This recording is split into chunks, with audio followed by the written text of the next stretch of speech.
Hello, ladies and gentlemen. This is CY in studio, and this interview is being brought from Willen Hall in the West Midland, here in England. And I'm here with my dear friend called. Hi everyone, my name is Evelyn. So we're gonna just dive straight into the questions.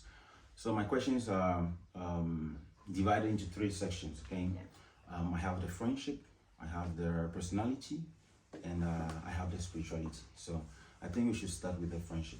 Yeah.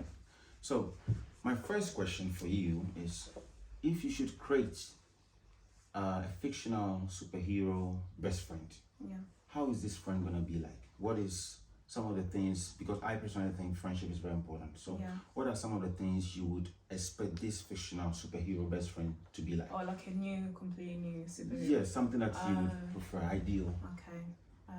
Because I thought that we were like, I need to pick a superhero that was already existing. But okay, you can do that as well. You can do that one. Okay, I'll do both. So the superhero that already exists, that I'll probably pick as a friend will be Spider-Man, because of how he's not selfish. Like, he thinks about other people. He puts other people happiness up front, and he goes beyond measures to like keep everyone like safe, his loved ones safe, and you can see that he's actually like when he loves someone, he actually loves someone with it wholeheartedly. And I like the fact that he doesn't judge people as well, because obviously, as you see, his best friend as well. So I'll probably pick Spider-Man as someone to be friends with.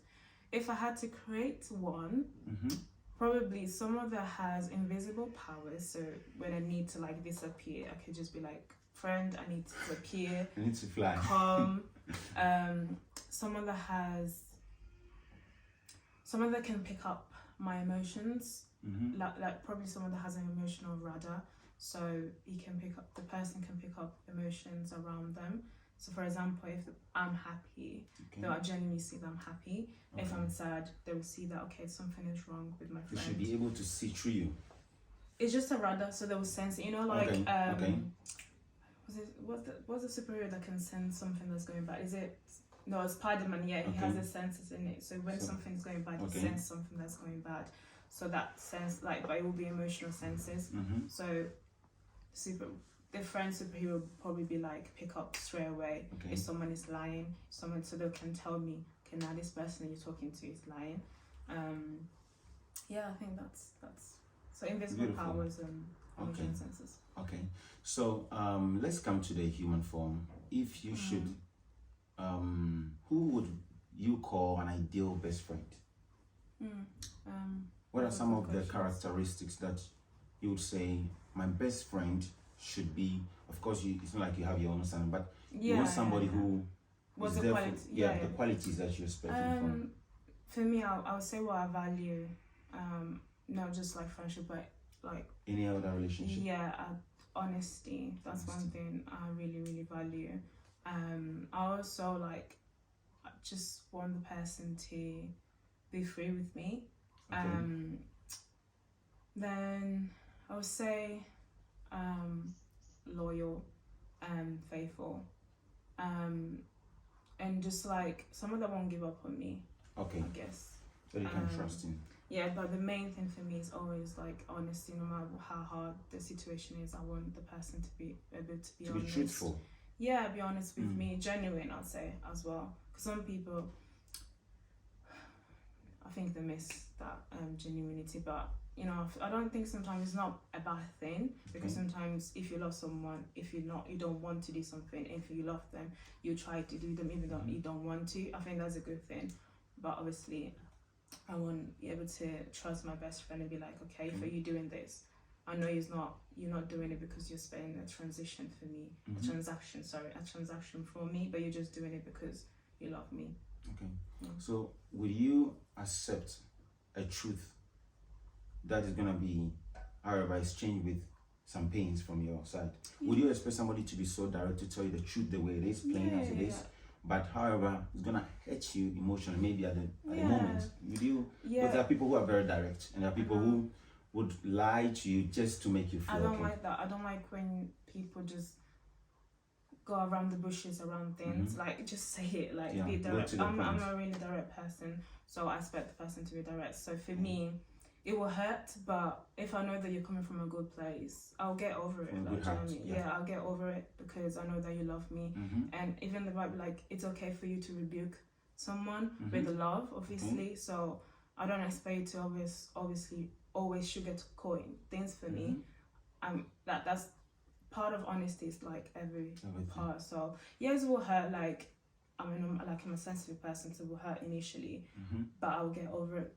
Do you know what I mean? So it depends on how you say things as well. Okay, this is very important. Yeah, because sometimes people, like, you can say the right, like, you can say behind the message is the right thing, but how you tone and the attitude and how you're approaching me is wrong completely. So I miss the message in the between.